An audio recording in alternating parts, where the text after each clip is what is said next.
यतिखेर म विशेष संवादमा छु, विशेष कुराकानीमा छु। जनता जान्न चाहन्छन् कार्यक्रममा शेरबहादुर देउवा देशको 5औं पटक प्रधानमन्त्री बन्नु भएको छ। भर्खरै शपथ ग्रहण पनि सकिएको छ र उहाँले 5 सदस्यीय मन्त्रीमण्डल पनि विस्तार गर्नु भएको छ। गृहमा बालकृष्ण खाँड, अर्थमा जनार्दन शर्मा, ऊर्जामा पम्पा भूषाल, कानुनमा ज्ञानेन्द्र बहादुर कार्कीलाई उहाँले मन्त्री बनाउनु भएको छ। शपथ ग्रहण समारोह सकिसकेपछि प्रधानमन्त्री शेरबहादुर देउवालाई बधाई दिनेहरूको ओइरो लागेको छ। यतिखेर जताततैबाट बधाई आइरहेको छ। सफलताको शुभकामना भनेर शेरबहादुर देउवालाई धेरैले भनेका छन्। माधवकुमार नेपालले बधाई दिनुभयो। पहिलो व्यक्ति माधवकुमार नेपाल हुनुभयो शपथ ग्रहण समारोहपछि बधाई दिने व्यक्ति। त्यसपछि प्रचण्ड, उपेन्द्र यादव सबैले बधाई दिनुभएको छ र बाबुराम भट्टराई लगायत धेरै शीर्ष नेताले बधाई दिनुभएको छ। आजको कार्यक्रममा हामी अब प्रधानमन्त्री शेरबहादुर देउवाले विश्वासको मत कसरी प्राप्त गर्नुहोला त, एमाले पार्टीले के गर्ला त, हाम्रो बीचमा शेरबहादुर देउवालाई प्रधानमन्त्री बनाउनको लागि हस्ताक्षर गर्ने नेपाल कम्युनिस्ट पार्टी एमालेका प्रभावशाली सांसद नेता विरोध खजुरा हुनुहुन्छ। तपाईँलाई म जनता जान्न चाहन्छु, कार्यक्रम स्वागत गर्न चाहन्छु। विरोधजी हजुर धन्यवाद। तपाईँहरूको कारणले शेरबहादुर देउवा प्रधानमन्त्री बन्नुभयो, त्यो कुरा मान्नुहुन्छ नि तपाईँ? धेरैजनाको कारणले, धेरै होइन, तर तपाईँहरूले हस्ताक्षर नगरे अब हामी समेतको कारणले आज शेरबहादुर देउवा देशको प्रधानमन्त्री बनिसकेपछि अब तपाईँहरू विश्वासको मत दिनुहुन्छ नि? यो सोध्न पर्ने कुरो होला। होइन, ठ्याक्कै भन्नुहोस् न, तपाईँहरूको समूहले के गर्छ? 23जना सांसदले विश्वासको मत दिन्छ दिँदैन? हामीले तपाईँले पहिला बुझ्नु पर्ने कुरो के भन्दा हामीले अदालतमा मुद्दा दायर गर्दा के भनेर गरेका थियौँ? संविधानको संरक्षण, संसदको स्थायित्व, त्यो स्थायित्वको लागि गरेको संसद गरेको भङ्ग गरेको गैर संवैधानिक छ, यसलाई पुनर्स्थापित गरी संसदलाई स्थायित्व दिएर पूर्ण अवधि संसद चलोस् र नियमित अद्यावधिक 5 वर्षमा हुने चुनाव हुने चाहिँ वातावरण गर्नुपर्छ। यो बिचबिचमा भङ्ग गर्ने कुरो अवैध छ भनेर हामीले मुद्दा हालेको भनेपछि त्यो मुद्दाले जित्यो भनेपछि हामी संसदको पूर्ण कार्यकाल चाहन्छौँ। त्यसभए संसदको बाँकी समय 16 महिना शेरबहादुर देउवा नै प्रधानमन्त्री बनिरहनुहुन्छ। अब हामी संसदको पूर्ण कार्यकाल चाहन्छौँ। होइन, पूर्ण कार्यकाल चाहनको लागि त तपाईँले विश्वासको मत दिनु पर्यो नि त शेरबहादुर देउवालाई। मुद्दामै हामीले लेखेका छौँ, हामीले मुद्दामै लेखेका छौँ। भङ्ग हाम्रै पार्टीको अध्यक्षले प्रधानमन्त्रीले भङ्ग गरेको संसद पुनर्स्थापना गर्नको लागि, किन भन्दा संविधान मिचियो, लोकतन्त्र मिचियो, गणतन्त्र मिचियो। एक, बारम्बार यो देशले चुनाव बिहोर्न सक्दैन। संविधानको परिकल्पना पनि अद्यावधिक 5-5 वर्षको चुनाव हो र पुस 5 गते उहाँले भङ्ग गर्दा पनि सर्वोच्चले फैसलामा फागुन 11 गते ईर्ष्या द्वेषको कारणले, मनमा इच्छा लागेको कारणले संसद भङ्ग गर्न पाइँदैन, संसदले आफ्नो कार्यकाल पुरा गर्नुपर्छ भनेर सर्वोच्चको फैसला पनि गरेको। यी सबैलाई आधार टेकेर हामीले संसद पुनर्स्थापनाको मुद्दा दियौँ। 146 जना संसदले त्यो संसद पुनर्स्थापित भएको छ र त्यसले अब पूर्ण कार्यकाल काम गर्छ। शेरबहादुर देउवाले अब संसद विघटन गर्ने अवस्था आउँदैन, आउँदैन र गर्न पनि हुन्न। उहाँले विश्वासको मत 1 महिनाभित्र लिनुपर्छ। मलाई थाहा छ नि विरोधजी, दुईचोटि संसद भङ्ग गरेको घटना दुनियाँले देखेका छन्। यो कुरो शेरबहादुरजीले पनि देख्नु भएको छ, अर्थात् शेरबहादुरजीलाई समर्थन गर्ने पार्टीहरूले पनि देखेको छ। त्यसकारणले जब आफ्नै अघिल्तिर गरेका गल्तीलाई सर्वोच्चले दायाँबाट बायाँबाट माथिबाट तलबाट कति झापड हान्यो, कति झापड हान्यो। अहिलेको फैसला पढ्नुहोस्, राष्ट्रपति प्रधानमन्त्रीको कारणले गर्दा राष्ट्रपति विवादमा आउनुभयो, उसलाई पनि झापड हान्यो भनेपछि अब अहिले बनेको प्रधानमन्त्रीले जानी त्यो गल्ती गर्छ भन्ने कुरो त होइन। म कल्पना शेरबहादुर देउवाले विश्वासको मत प्राप्त गर्न सक्नु भएन भने उसको विकल्प छैन नि त संसद विघटनको। 146 संसदले दिएको मुद्दा जितेर आएको प्रधानमन्त्रीले विश्वासको मत पाउँछ कि पाउँदैन भनेर यो सोधिरहने प्रश्नै परेन। होइन, तपाईँको पार्टीका सांसदहरू छन् नि एमालेका, उनीहरू सबैले शेरबहादुर देउवालाई समर्थन गर्छन्। हिजो पनि त हामी पार्टीकै संसद थियौँ नि, त्यो मुद्दामा 146 मा जाँदा पनि त हामी पार्टीकै संसद थियौँ, अहिले पनि पार्टीकै संसद छौँ। त्यसमा एमाले एक ढिक्का भएर शेरबहादुर देउवाको पक्षमा उभिन्छ, गर्दा विश्वासको मत दिन तयार हुन्छ। पार्टी त्यो एक ढिक्का भएर गर्ने कुरो पार्टीको निर्णयले होला, एक ढिक्का गएर गर्ने भन्ने कुरो पार्टीको निर्णयले होला। तपाईँ अहिले स्टुडियो राखे टोलभरिकोले एउटै निर्णय गर्छ भनेर सोध्यो भने तपाईँले भन्न सक्नु प्रयत्न गर्ने हो। त्यसकारणले आउँदो स्थायित्वको लागि हुनपर्ने पार्टमा सबै दलहरू मिल्दा राम्रो। अर्को मेरो भनाइ के छ भन्दा, यदि कुनै एउटा खास पार्टी खास उसलाई भोट दिन अचिलो लाग्छ, गाह्रो लाग्छ भनेदेखि राष्ट्रिय सरकार बनाउने भनेर राष्ट्रिय सरकारमा बसेर सहभागी भएर राष्ट्रिय सरकारले नै, अथवा अर्को शब्दमा बुझ्ने भाषामा सर्वदलीय सरकार, राष्ट्रिय सरकारले आउँदो चुनाव गर्यो भने एकले अर्कालाई धाँधली गर्यो, बेइमानी गर्यो भन्ने आरोप पनि लगाउनु पर्दैन। चुनावको निष्पक्षताको ग्यारेन्टी पनि हुन्छ यदि आशंका छ भने। त्यस कारणले मेरो त अनुरोध के छ भन्दा शेरबहादुरले प्रधानमन्त्री हुने बित्तिकै राष्ट्रिय सरकारको लागि आह्वान गर्नुपर्छ। त्यो आह्वानको लागि गरेर उहाँले सबै दललाई, अहिले सामेल भएका दल सँगै छन्, अहिले तपाईँले सोधेको एमालेलाई पनि उहाँले चाहिँ राष्ट्रिय सरकारमा सहभागी हुन आह्वान गर्नुपर्छ र एमाले भित्र पनि चाहिँ नि हाम्रो पार्टी मिटिङ बैठकमा आफ्ना राय दिनुपर्ने क्रम हुन्छ र म चाहिँ यदि राय दिनु पर्यो भने राष्ट्रिय सरकारको पक्षमा राय दिन्छु। त्यसमा शेरबहादुर बाबुको नेतृत्वको सरकारमा तपाईँहरू जानुपर्छ, एमाले पार्टी राष्ट्रिय समितिको सरकार बनाएर।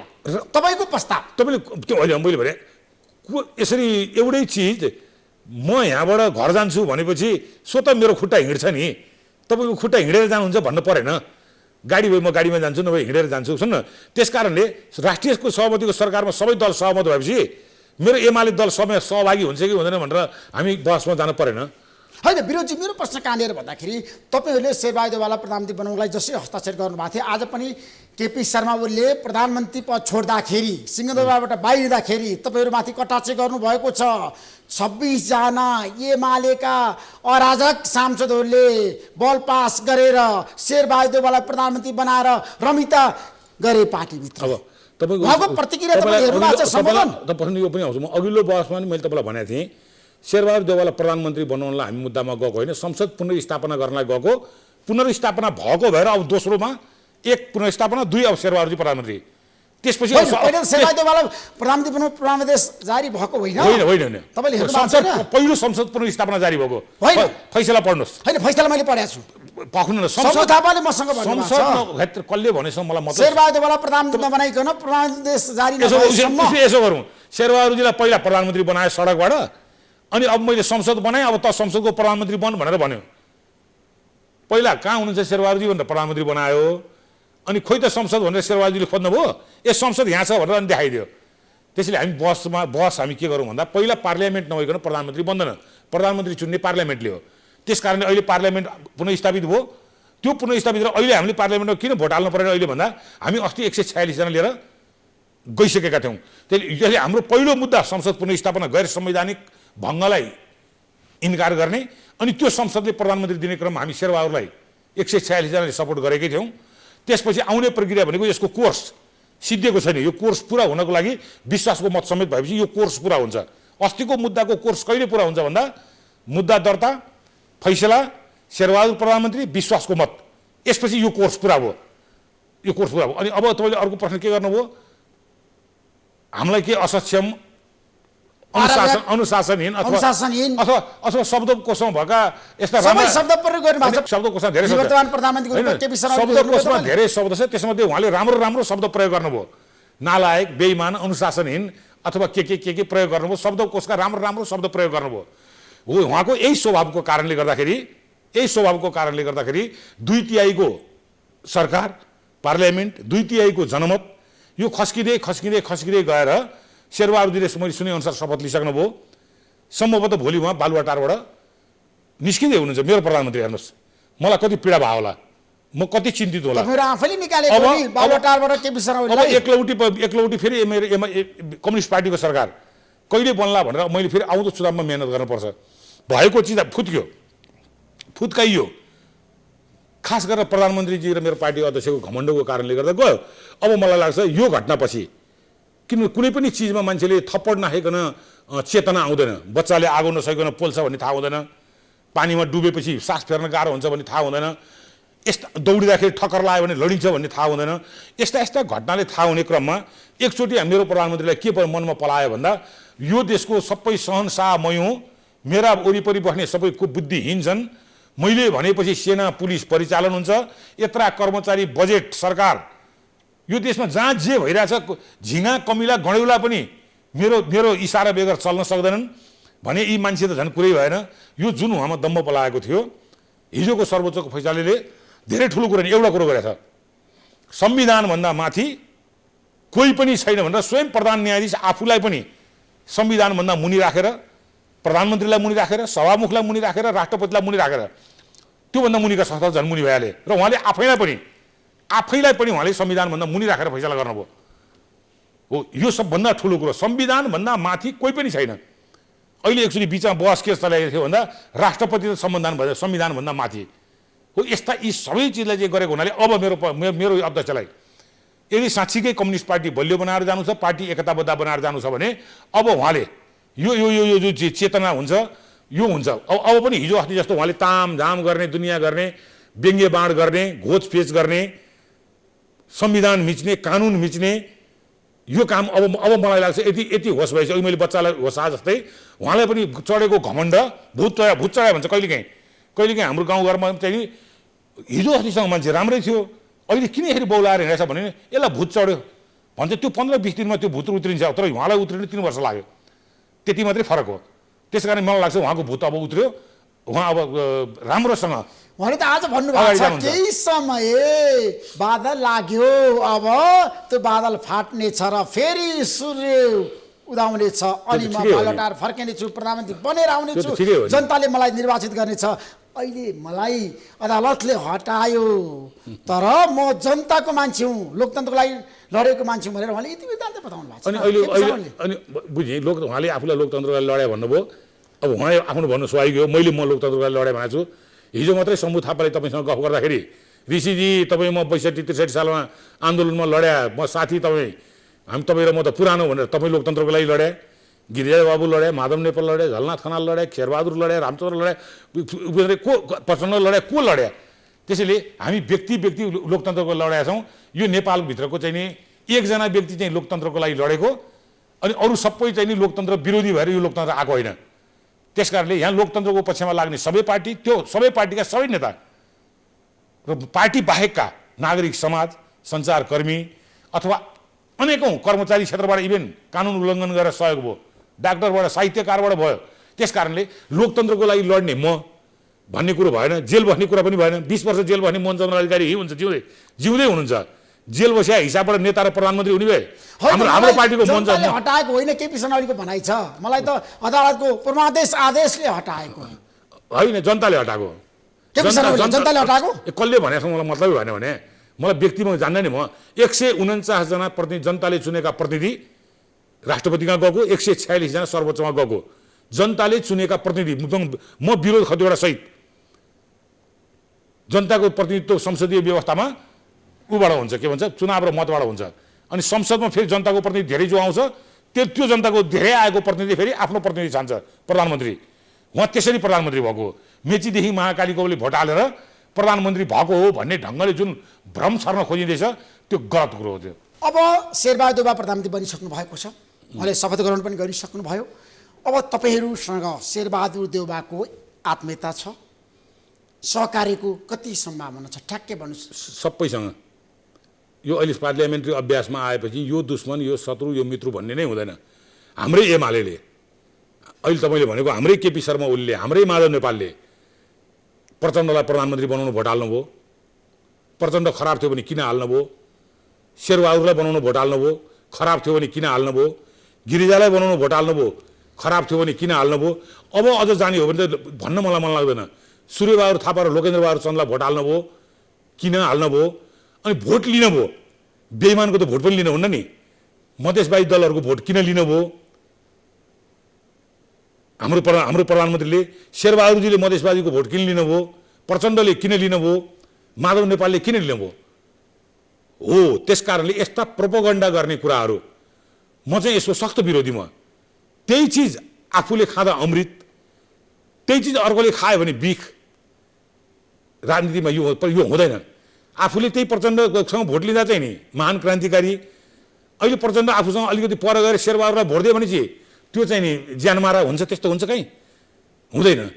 त्यस कारणले यस्ता यी अनावश्यक प्रोपोगन्डा गरेर जनतालाई भ्रम सिर्जना गर्न खोजेकै कारणले र संविधान मिच्न खोजेको कारणले गर्दा नै हामीले पाएको यत्रो जनमत, यत्रो समर्थन हामी गुमायौँ। अझ पनि हामी त्यही घमण्ड, त्यही फोस्रा कुरा, त्यही फोस्रा आश्वासन, त्यही झुटा कुरा, त्यही साइबर स्याल जस्तो हल्ला गरेर चाहिँ मात्रै जनमत लिन सकिन्छ, झुक्याउन सकिन्छ भन्ने भ्रममा फेरि अझ पनि हामी भयौँ भने आउँदो चुनावमा चाहिँ नि नेपाल कम्युनिस्ट पार्टी एमाले यही नेतृत्व, केपी ओलीको यही नेतृत्व र यही भाषा शैली तरिका हो भने हामी चुनावको नतिजा राम्रो पनि ल्याउन सक्दैनौँ।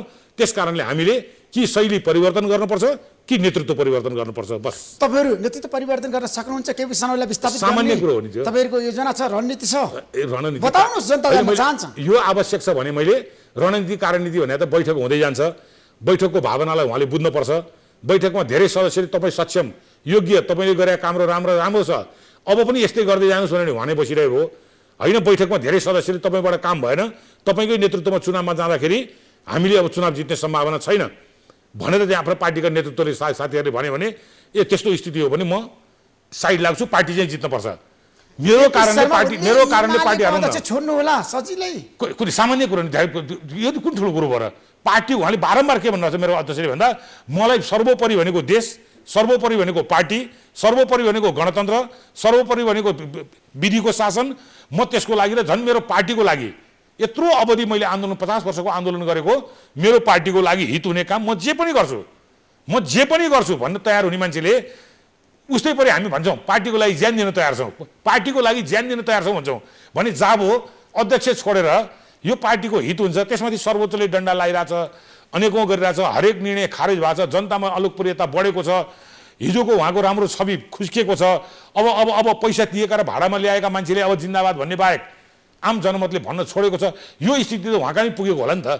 त्यस कारण मलाई लाग्छ उहाँले पार्टी हितको लागि म जे पनि गर्छु भनेको हुनाले पार्टी आउँदो चुनावमा यदि म बसेर पार्टीलाई खराब हुन्छ भने हिजो मेरो राम्रो छवि थियो मलाई अगाडि बढाउनु भयो धन्यवाद, अहिले मेरो घटनाक्रमले बिग्रियो, जानेर बिग्रियो नजानेर बिग्रियो या बाहिर अनावश्यक प्रोपोगन्डाले हल्ला गयो जे भए पनि गयो, त्यस कारणले म छोडेर मेरो पार्टी जिताउन बलियो बनाउन अहिले म साइड लाग्छु, अरूको नेतृत्वमा जानुपर्छ प्रधानमन्त्री पद छोड्न चाहनु भएन, स्थितिमिति संसद विघटन गर्नु दुई पटक अदालतमा संवैधानिक भन्यो, अदालतले सेवा देवालाई प्रधानमन्त्री बनाउनु पर्यो अवस्था सिर्जना भयो। विरोधजी तपाईले कुरो भन्नु यो आज के विषयमा अहिले स्थितिमिति पद छोड्नुहुन्छ? अझ पनि म तपाईलाई के भन्छु भने यो आजसम्म तपाईले भनेको कुरो सत्य हो, आजसम्म तपाईले भनेको कुरो सत्य हो। हिजो 74 सालको चुनाव अगाडि केपी ओलीले प्रचण्डलाई सरापेको पनि सत्य हो, प्रचण्डले केपी ओलीलाई सरापेको पनि सत्य हो, दुईटै सत्य हो। तर पार्टी एकता भएर हामी चुनाव जिते पनि सत्य हो। हिजो काङ्ग्रेसलाई हामीले सरापे पनि सत्य हो, काङ्ग्रेसले हामीलाई सरापे पनि सत्य हो। तर काङ्ग्रेस र हामी मिलेर पार्लियामेन्ट बचाएको, संसद बचाएको पनि सत्य हो। योभन्दा अगाडिको अनेकौँ सरकारमा मिल्ने टुट्ने भएको पनि सत्य हो। त्यस कारणले आज जे भएको तपाईँले भनेको कुरो सत्य हो। आज उहाँले छोड्न चाह पनि सत्य हो। मैले गरेका काम एकदम लालमोहर, कसैले केही गर्न सक्दैन भनेर संविधान मिच्याएको कुरा नि उहाँले सत्य देख्नु भएको थियो। त्यस कारण उहाँले त्यो गरेको सत्य हो। तर अहिले अदालत लगायत सबैले के भन्दै तपाईँको गरेको काम असत्य हो, तपाईँको लोकप्रियता अहिले छैन र पार्टीमा पनि हिजोको उहाँको जनमत छैन। त्यस कारण मलाई लाग्छ पार्टी बलियो बनाउनको लागि उहाँ जस्तो पार्टीको शुभचिन्तकले तपाईँले भने जस्तो जिद्दी गरेर बस्नुहुन्न।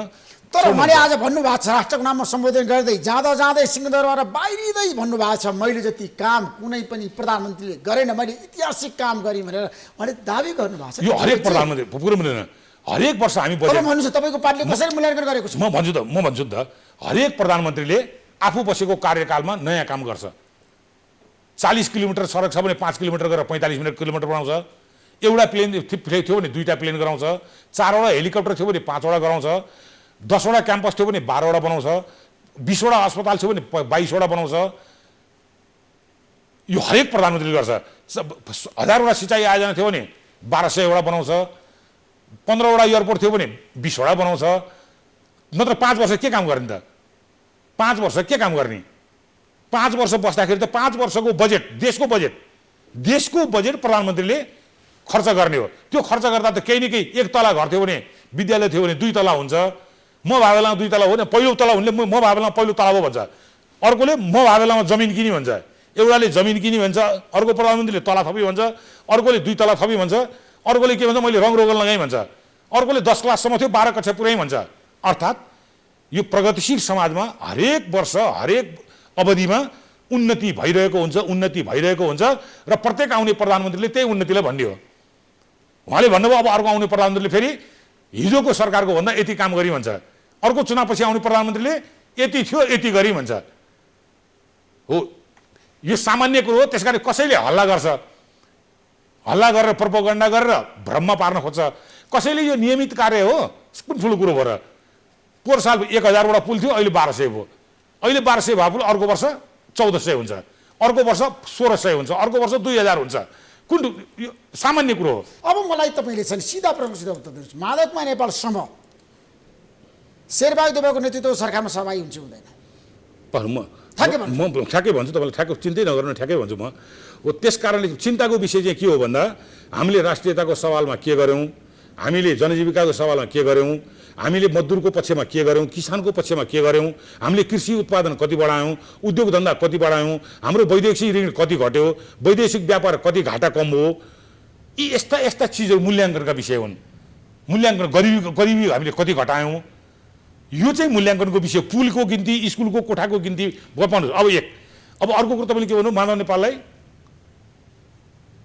के भन्नु तपाईँले? माधवपा नेपाल समूह सरकारमा जाने कि नजाने? अहिले मैले भनिसकेँ त, राष्ट्रिय सरकारको लागि हामीले प्रयत्न गर्नुपर्छ र जानुपर्छ, मैले भनिसकेँ त। त्यसमा विश्वासमा दिएर त फेरि सरकारमा जाने? राष्ट्रिय सरकारको लागि के अरे शेरबहादुरजीले आह्वान गर्नुपर्छ र मेरो पार्टीले पनि त्यसलाई स्वीकार गर्नुपर्छ।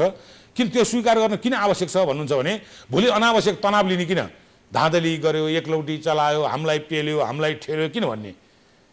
भर्खर पहिलो गणतन्त्र पछिको संविधान बनेपछिको पहिलो निर्वाचनबाट बनेको यो पार्लियामेन्ट, देखिहाल्नु झन्झट। पाए उसले उसलाई ढाल्ने, पाए उसलाई ठेल्ने, पायो आफ्नै गठबन्धनमा रहेको प्रचण्डलाई ठेल्दाखेरि हाम्रो केपीजीलाई आनन्द भयो, आफ्नै पार्टीको माधवलाई ठेल्दाखेरि यो हालतमा पुग्यो। अब हिजो विपक्षीलाई विश्वास नलिँदाखेरि के भयो? त्यही कारण अब शेरबहादुरजीले ठेल्ने पेल्ने होइन, विश्वासमा लिने र आउँदो चुनावमा मिलेर गयो भने मतदाता पनि विश्वस्त हुन्छ यहाँ धाँधली हुँदैन भनेर। नत्र भने हामी हार्ने बित्तिकै धाँधलीको आरोप लगाउँछौँ, हार्यो कि धाँधली। त्यस कारण त्यो नगर्नको लागि पनि गणतन्त्रपछिको दोस्रो चुनावमा हामी सम्पूर्ण पार्टी, अहिले जितेका पार्टीहरू सरकारमा बसेर गयौँ भने जनता उत्साही हुन्छ, सुरक्षाकर्मीहरू उत्साही हुन्छन्, कर्मचारी उत्साही हुन्छन्, नागरिक उत्साही हुन्छन् र इच्छा लागेको ठाउँ मतदान गर्छन्। त्यसको लागि पनि मेरो राष्ट्रिय सरकारको आवश्यकता छ भन्ने मेरो मान्यता हो।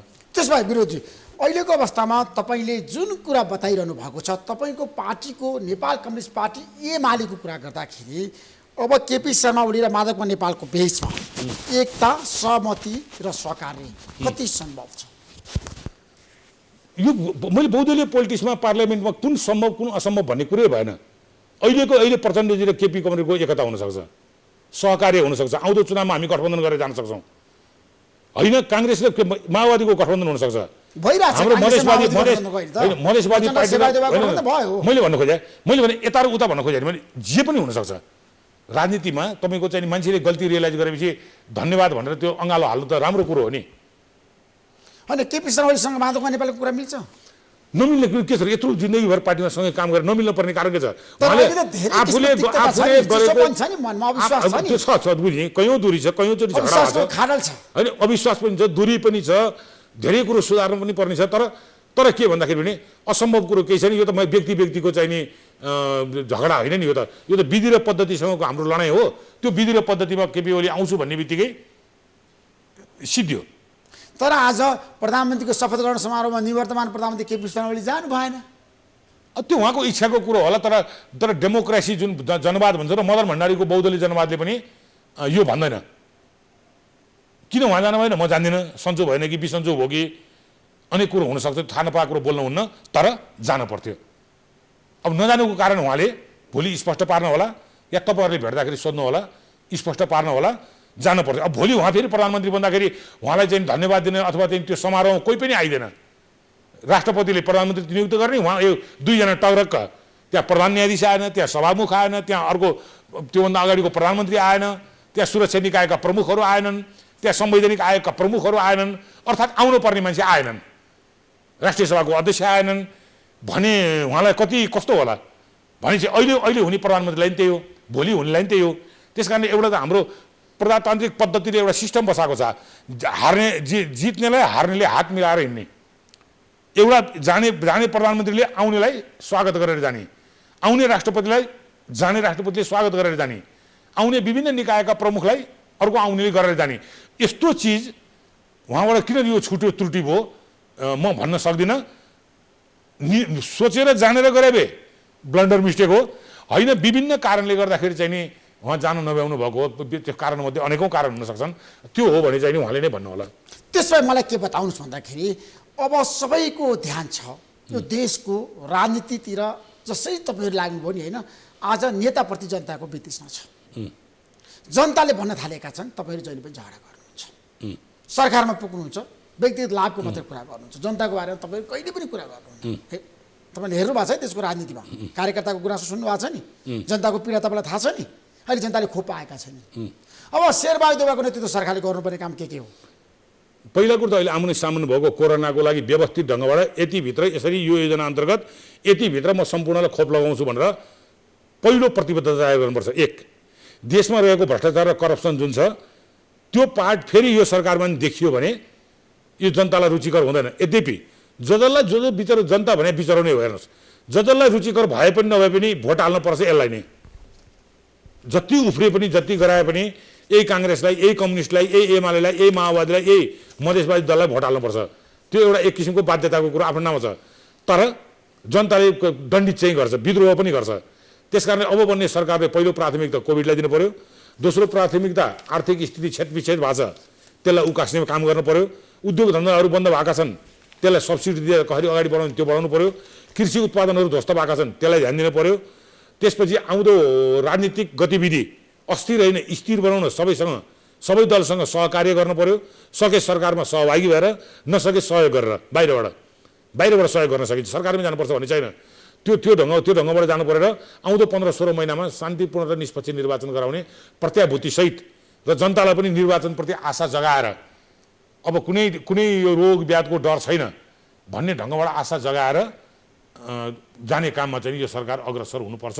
भ्रष्टाचार नियन्त्रणमा अर्को कुरो थप ध्यान दिनुपर्छ। त्यसो भए अब राष्ट्रपतिको भूमिकालाई लिएर तपाईँले राम्रोसँग अदालतको फैसला पनि पढ्नु भएको छ र फेरि आज राष्ट्रपतिले शेरबहादुर देउवालाई प्रधानमन्त्री बनाउँदाखेरि अदालतको आदेशअनुसार नियुक्त प्रधानमन्त्रीको रूपमा स्थापित गर्न खोज्नुभयो। संविधानको धारा 76 को 5 भन्ने उल्लेख गर्नु भएन। तर पछि धेरै विवाद भयो। विपक्षी गठबन्धनले कुनै पनि हालतमा हामी मान्दैनौँ शेरबहादुर देउवाले भन्नुभयो म शपथ लिन्न। त्यसपछि बाध्य भएर राष्ट्रपति कार्यालयले विज्ञप्ति सच्याएको छ। यसमा राष्ट्रपति कार्यालयको नियत खराब छ कि छैन तपाईँलाई के लाग्छ? पाउन्न, तपाईँ त्यो समारोहमा गएर आउनुभयो हुनाले मैले तपाईँको कुरो विश्वास गर्नुपर्छ। विश्वास गर्नु, म त्यहाँ गएको छैन नि त, म त्यहाँ गएको छैन। तर पत्र त मैले हेरेँ, धारा 5 अनुसार भनेर पत्र काट्यो, निम्ता गरिएको अथवा बोलाइएको थिएन।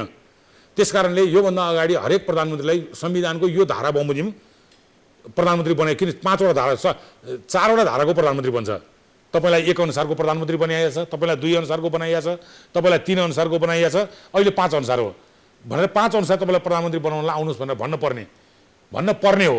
अब मैले सरल भाषामा बुझ्दाखेरि यदि त्यो छुटेको भए प्रिन्ट मिस्टेक हुनसक्छ। किन भन्दा कहिलेकाहीँ त्यो छुट्न सक्छ सरल भाषामा, सरल ढङ्गले भन्दा।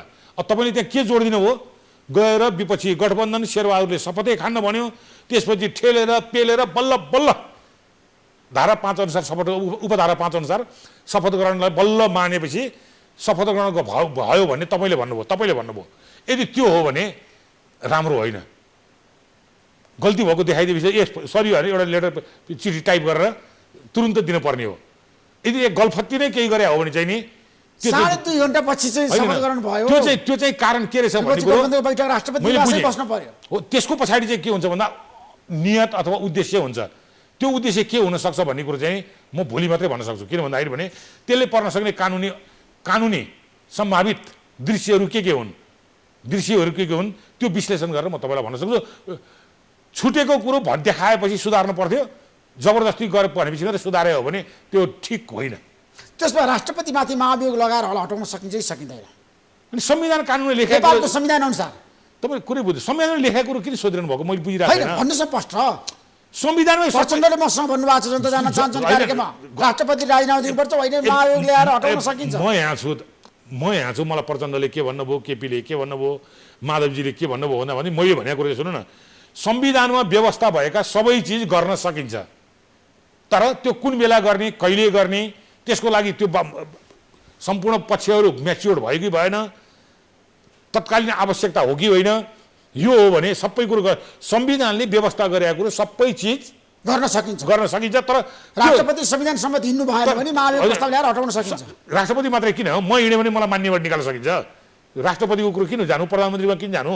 म एउटा प्रतिनिधि सभा सदस्य हुँ, म तोकेको अनुसार हिँडिनँ भने मलाई नै निकाल्न सकिन्छ भनेपछि अर्थात् छोटोमा के बुझ्नुहोस् भन्दा कानुन र संविधानभन्दा माथि कोही पनि छैन। उनीहरूलाई सबै ठाउँमा नियन्त्रण गर्ने विधि राखिएको छ। त्यो विधि र रेखा जसले लक्ष्मण रेखा उल्लङ्घन गर्छ त्यो मान्छेको निष्कासन गर्नलाई विधि तोकिएको छ। त्यो विधि अनुसार प्रक्रिया अगाडि बढ्छ। त्यसकारणले विरोधलाई निकाल्यो भने चाहिँ जब विरोधलाई निकाल्यो सामान्य, ऋषि धमलालाई निकाल्यो भने ओहो ऋषि धमलालाई निकाल्ने भन्ने त हुँदैन त। विधिले त तपाईँलाई पनि निकाल्छ, मलाई पनि निकाल्छ, तपाईँलाई पनि माया गर्छ, मलाई नि गर्छ, तपाईँलाई पनि प्रधानमन्त्री बनाउँछ, मलाई पनि बनाउँछ। विधिले बनाउने नै हो त। त्यसो भए राष्ट्रपतिलाई विधि सङ्गत रूपमा हटाउन सकिन्छ प्रक्रिया पुर्याएर? दुईचोटि भनिसकिन्छ। ठ्याक्कै भन्नुहोस् न। दुईचोटि भनिसकिन्छ मलाई। संविधानमा उल्लेख भएको चाहिँ सबै गर्न सकिन्छ र संविधानमा तपाईँले सोधे पनि ठाउँ छ। राष्ट्रपति मात्रै होइन, सभामुखलाई पनि छ, अध्यक्षलाई पनि छ, प्रधानमन्त्रीलाई पनि छ। प्रधानमन्त्री हटि नै सक्नुभयो, मैले भने मलाई पनि छ। प्रधान चुलिँदो संसद जबराको भूमिका कस्तो पाउनुभयो पछिल्लो समय? अहिले यो अन्तिम चरणमा संविधान र कानुनको उल्लङ्घन भएको चिजमा उहाँ सिरियसली गम्भीरता, योभन्दा पहिला त्यति लागेको देखिँदैन थियो, न त्यति त्रुटि पनि भएको थिएन कि थाहा छैन। तर यो संविधान र कानुनको रक्षाको लागि पछिल्लो चरणमा मेरा वकिल साथीहरूसँग कुरा गर्दाखेरि उहाँले राम्रो भूमिका खेलिरहनु भएको छ भनेर भन्नुभएको छ। मैले त त्यसलाई नै विश्वास गर्ने हो। त्यसो भए जाँदा जाँदै एउटा निष्कर्ष पुगौँ, केपी शर्मा ओली सत्ताबाट बहिर्गमन हुनुमा सबभन्दा बढी दोषी को हो? माधव नेपाल कि केपी शर्मा ओली आफै? उहाँ आफै। तर माधव नेपाललाई दोष दिनुभएको छ उहाँले। त्यो दोष दिनुभएको छ। त्यो त दिने नै हो नि। भने मान्छेले चुनाव हार्यो भने के भन्छ? पानी पर्यो, जन्ती गएछन्, मलामी गएछन्, भोट हारे। चुनावकै दिन मलामी जानु पर्यो, पानी परेर खोला बढ्यो, हारेपछि नभए धाँधली भयो। त्यो पनि भएन भने अन्तर्घात भयो। म हारेँ, मैले भोट पाइनँ, म अलोकप्रिय रहेछु भन्दैन। दोष काहीँ न काहीँ थोपर्छ। उहाँ अलोकप्रिय हुँदै गएर यो स्थितिमा पुग्नुभयो। अब उहाँले दोष दिनुहुन्छ गठबन्धनलाई, प्रचण्डलाई, माधवलाई, कसलाई दोष दिनुहुन्छ बेग्लै कुरो। हिजो हुँदाखेरि चाहिँ के कहाँबाट भयो भन्दा म लोकप्रिय भएर प्रचण्डले मलाई भोट हाल्यो, माधव नेपालले भोट हाल्यो, अनि म भएँ भनेर एक दिन एकचोटि नि बोल्नु भएन। म प्रधानमन्त्री हुनुमा माधव नेपाल, प्रचण्ड, झलनाथ सबैको योगदान छ है भनेर भन्नु भएन। अब हट्ने बेलामा प्रचण्डले, माधवले, शेरबहादुरले षड्यन्त्र गरेर मलाई हटायो भन्नुहुन्छ। त्यसकारण यो सामान्य प्रचलन नै हो यो। थ्याङ्क यू सो मच विरोधजी, महत्त्वपूर्ण समय दिनुभयो। तपाईँलाई म धेरै धेरै धन्यवाद दिन चाहन्छु। Thank you so much. नमस्कार। नमस्ते।